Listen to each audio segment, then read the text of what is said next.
Hey guys, welcome back to another one of my Avengers Endgame videos. Now, you are going to have to bear with me over the course of this video because I'm going to be looking at stuff from different perspectives. Like, I'm going to be using different logics in order to evaluate what's going on the new trailer compared to the other trailers, and I'm even going to involve Agents of S.H.I.E.L.D. over here, and in a logical sense, by the way, not just to, throw its name in. But anyway though, before I start rambling on about the trailer and the details on this trailer and break it down frame by frame, let's first check out the trailer together and then go for all of that. If we do this, we'd be going in short-handed. Yeah, you mean because he killed all our friends? We owe this to everyone who's not in this room to try. It's not about how much we lost. It's about how much we have left. We're the Avengers. We gotta finish this. You trust me? I do.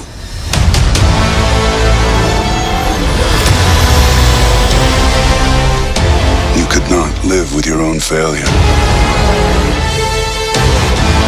Where did that bring you? Back to me.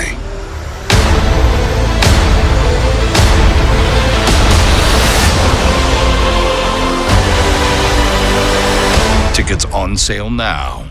Alright guys, so we start the trailer and it's nightfall, the sun is just set, it's the Avengers HQ, everything is just so quiet, there's no one out there. Now, it is absolutely normal that this is what we're seeing. I mean, it's the Avengers HQ. We're not going to see cars driving around and people running around all over the place. But however, though, it's kind of symbolic. I mean, they're trying to tell us that the world has died with the death of half the population. So a lot has been lost. This is not really about the quiet and silence of peacefulness. This is not because this is the Avengers HQ, but because a lot has been lost. It kind of parallels the openers for a lot of teasers and a lot of spots out there for Avengers Endgame. Now, the bit that follows on this trailer is about Bruce Banner standing in this room within the Avengers HQ. That's basically where he was looking through all the photos of the missing people on the first trailer. Now, on one of the walls in this room, there's a weapon, and it seems like that weapon is basically the glaive of none other than Corvus Glaive, a weapon that was last seen stabbing Vision on Avengers Infinity War.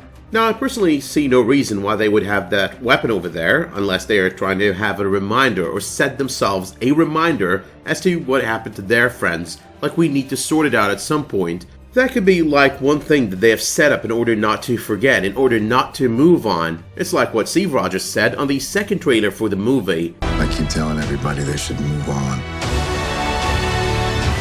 Some do, but not us. But if we do this, we'd be going in short-handed. Now, I did state on my Trailer 2 breakdown for Avengers Endgame that my thoughts on this scene with the Hulk looking like that, it's a cringe-worthy moment for him. He's either just heard something or seen something that's absolutely crazy. And all you need to do over here is look at it from his perspective, because at this moment in the events of the movie, he's probably still unable to get his Hulk back on. So his take on this is probably not about them being short-handed just because they lost all these people, but because they've lost all those people and he's still unable to get back to being the superhero / green monster that he used to be. Now, I do think that all of this is happening prior to the return of Tony Stark. I think the return of Tony is going to give them a certain surge of hope because they're going to be like, okay, you know what, we thought we lost that guy, we thought he was never coming back, we thought he died with those who died, but he's still alive, there is hope out there. And he comes back with reinforcements. Of course, those reinforcements are simple as Nebula, but nonetheless, it's the kind of thing that would bring hope back, bring hope to you. And I think that's why we don't see them smiling on all scenes and all trailers. Instead, on some scenes, they're actually smiling, like they're getting that surge of hope. For example, there's that scene with Steve Rogers smiling as he tells Romanoff, but not us. That's on the second trailer. And there's this one scene in this trailer where she's sitting at the same desk, she's actually smiling this time around. So it's kind of a continuation of that scene. It's kind of like something is going to bring their hopes back up. So what I'm thinking over here is there's going to be a shift in tone. We're going to start very depressing, very low, everyone's kind of broken, and then halfway through the movie, or quarter way, doesn't matter really, we're going to get this change of tone. It's like the Dark Knight rising out of the pit on The Dark Knight Rises. But next though, we've got Rhodey responding to Banner. Yeah, you mean because they killed all our friends? So there is a tone of extreme hopelessness and sadness like I was talking earlier, but at the same time, there's also that sarcastic tone in his voice, like that's what he says, but he's trying to tell him, no shit, Sherlock. But after that, though, we're getting the "we owe this" statement that we've got on previous trailers from Natasha Romanoff, and yeah, we're getting separate scenes, one with her, one with Steve Rogers. We're basically being told this is their state post a snap. But then we get the Marvel Studios logo, and this time it's not being decimated, so we're kind of moving from one phase to another. From the phase where they are completely hopeless, completely lost, planning to do something out of seeking revenge for their friends, or thinking of doing something out of revenge for their friends, into that other phase, a phase of hope, a phase of resolution, a phase where they're going to try to do something in order to reverse things, rather than just doing something in order to avenge the fallen. They want to bring back the fallen. Now after we're done with the logo, we've got the Benatar, and it's already made it through the Earth's atmosphere. It's now heading probably towards the Avengers HQ. I'm assuming that's basically when the Avengers, the Earth team or what's left of it, is running out in the open and looking at the sky. They're basically looking at the Benatar, coming at them, and probably landing after that, right in front of them. Now with the Benatar making it to Earth, the next thing that we see over here happens to be Tony Stark and Pepper Potts reuniting, and basically one frame before that we get to see Rocket and Nebula kind of reuniting, kind of sad as well, and it kind of makes a lot of sense. These two have lost everyone. I mean, all of these other Avengers still got one another. There's still a lot of them, in comparison of course, but nonetheless, these two have basically lost everyone. They are the only two left out of the entire team up. Now Tony's voiceover over here, it's not about how much we've lost, it's about what we have left. I believe this is part of an encouragement speech that Tony Stark gives the rest of them. It's a great pep talk as well. Like basically, hey guys, don't pine over what we've lost, think of what we have right now, and that we can lose it. Let's stop this guy from going crazy one more time, getting another insane thought, and acting on it. It also seems to be about another message, like power is not in the numbers, and yeah, we've lost a lot, but we're still here. We can do something about this. But here comes all the more hopeful stuff. We've got Iron Man flying midair, he's back to being Iron Man. We've got Clint Barton and he's basically nodding to someone, like in agreement. He's most definitely less depressed than he was on previous teasers and trailers. Still depressed, but nonetheless, a lot less depressed. We've also got Natasha Romanoff, and she's finally smiling. We've got Thor with that funny scene from trailer 2, calling upon his ex, Carol Danvers, standing right in front of him. I like this one. Now there is the possibility that the trailer as well is kind of hinting at a possible relationship between these two, that being trailer 2, and this trailer as well, because the smile on her face over here is kind of a lot wider than it was at the end of trailer 2. Now I think my favorite moment on this trailer is the "you trust me, I do" moment. Now that moment is obviously not the very first moment that these two are gonna reunite on this movie, but I think there will be a lot of tension when they first meet, and it's going to build up until at last we're going to see this scene, and this will basically be the scene that's going to change everything, kind of break the tension, break the ice between the two since the events of Civil War. Now there's this one frame where they're all in Avengers HQ and they're missing Danvers, Banner, and Thor. Maybe they were out somewhere doing something. They're basically looking at them as they return. That's a possibility. Then we've got the scene with the Benatars going off Earth, and following that we've got a scene on the inside of the Benatar. And on this one we're missing a lot of people. We're missing Tony Stark, we're missing Bruce Banner, we're missing Scott Lang, and finally Nebula.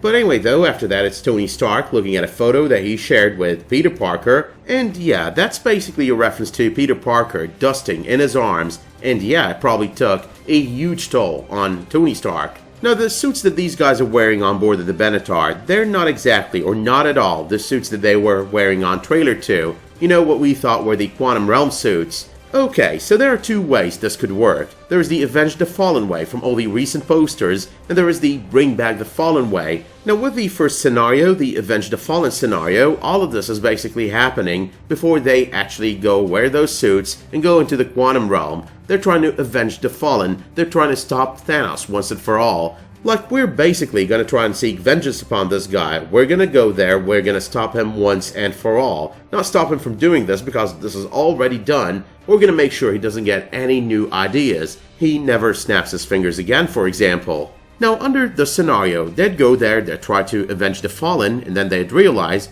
okay, you know what, there's a good chance we could save everyone. Like, basically, we can bring everyone back, and that's where the back half of the movie starts, Quantum Realm and all. But that though brings us to another scenario. They've either traveled back in time or traveled to a parallel universe using the quantum realm, and they are either fighting him in the past or they have assembled another gauntlet and they're going for the gauntlet theory. They're gonna reverse it all using another infinity gauntlet. But speaking of that though, this is where I bring in the big Agents of S.H.I.E.L.D. guns. I know, it sounds like I'm about to talk about a cameo or something, but that's not really the case. I'm talking about the paralleling of the movie side by the Agents of S.H.I.E.L.D. side, like every single year.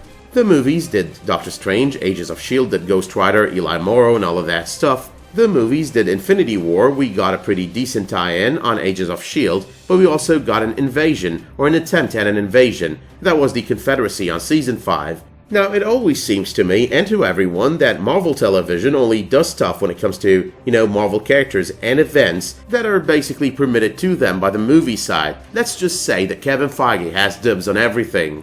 But here's the other option I'm in favor of because of the obvious Agents of S.H.I.E.L.D. is doing interdimensional travel across realities. So what if the movie's gonna be doing the same, and that's why Agents of S.H.I.E.L.D. got greenlit to do that kind of story. When you think about it, and given the story of Agents of S.H.I.E.L.D. this season, this upcoming season, and given the history of Agents of S.H.I.E.L.D. within the Marvel Cinematic Universe, the Sokovia Accords, and then we've got the Inhuman Registration Act, Doctor Strange, we've got Ghost Rider, don't want to keep repeating myself, but you get the gist of it. There are a lot of examples from within Agents of S.H.I.E.L.D. about how it paralleled the events within the Marvel Cinematic Universe, the movie side. But that was just my thought. I'd put my money right now on the alternate reality theory when it comes to Endgame. But I've got another theory, not going to be discussing it right now, gonna wait until we get more teasers, more TV spots, and if I start thinking that it's worthy of mentioning before, the release of the movie, I'm gonna do so.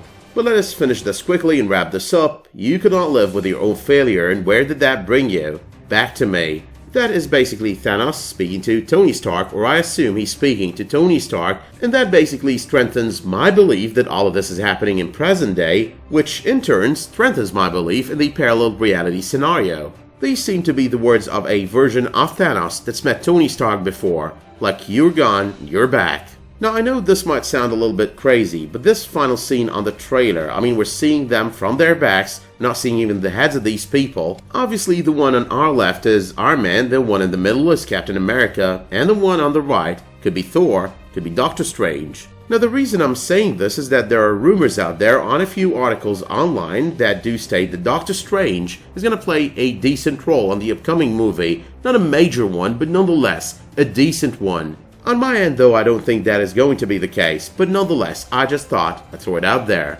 Now one final thing over here is that we've got two different shots on this trailer of the Benatar going towards two different planets. Now I'm almost certain over here that one of these planets, the red one, happens to be Titan. The second one though could be Earth, like when Tony Stark and Nebula are making it back to Earth, even though it doesn't exactly look like Earth. So there's a chance as well that it might be Titan 2.0, the new home of Thanos. But with that being said though, my work here is done, so let me know in the comments what you thought of this new trailer for Avengers Endgame. Let me know what your theories are, what your thoughts are when it comes to Avengers Endgame, what's going to happen on the movie and whatnot, and let me know how excited you are. It's just a little bit over 20 days and we're all going to be watching Endgame. So yeah, pretty exciting. But you can let me know as well if you did like this video by dropping it a much appreciated like, subscribing to this channel, and enabling notifications for my future videos, community posts, and live streams. But until the next time you tune in for another one of my videos, Avengers Endgame or otherwise,